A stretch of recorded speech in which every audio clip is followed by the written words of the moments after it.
Welcome to Watch TV, and today we're looking at algebraic expression. Now, under algebraic expression, we want to look at all the subtopics under algebraic expression.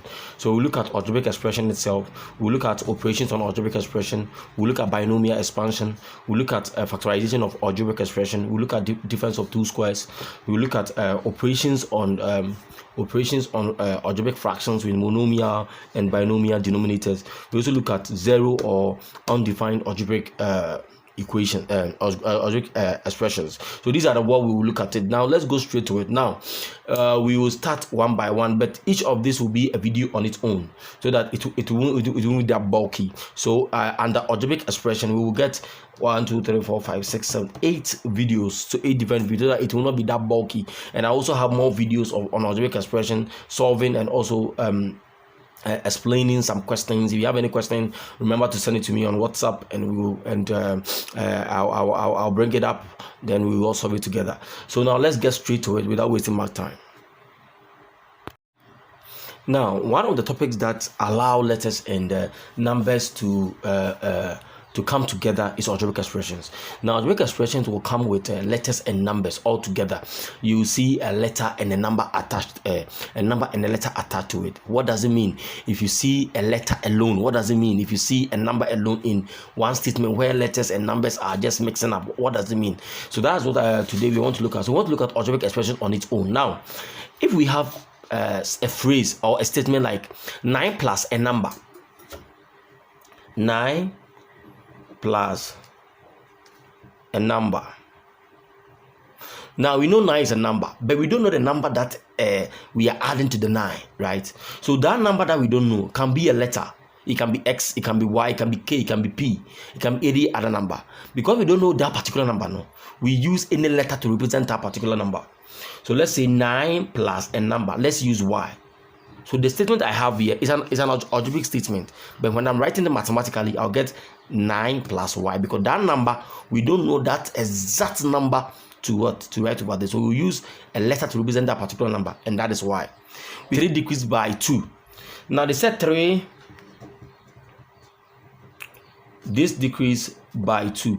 Now 3 is decreasing by 2. Now if something is decreasing, means we are subtracting, right?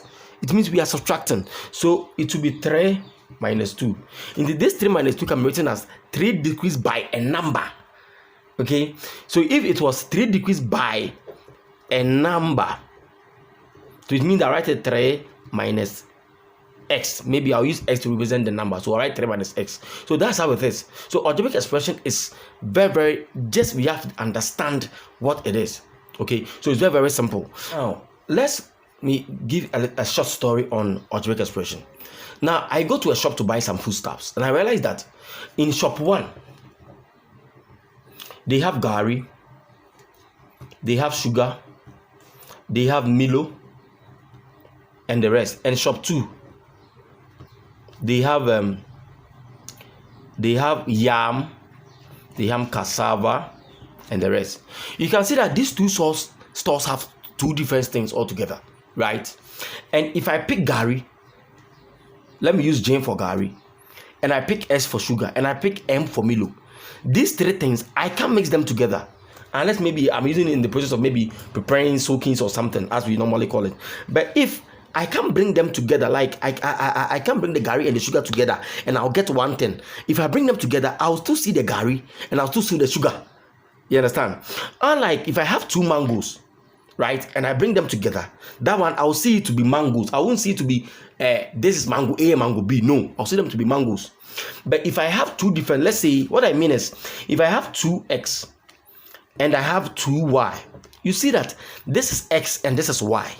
If I bring them together, I'll still see the x and I'll still see the y. So these 2 things cannot be added. Now, this 2x means xx. The x here are 2. And this y means yy. So I can't bring them together.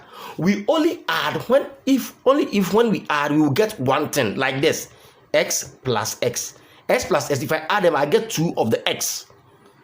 You get it? So now let's go into the operation of algebraic expressions and understand it better over there. I'll take my time. We'll pick some example. I'll explain. We'll pick some examples. Then we'll just continue from there. So thank you very much, and let's join me for the next video.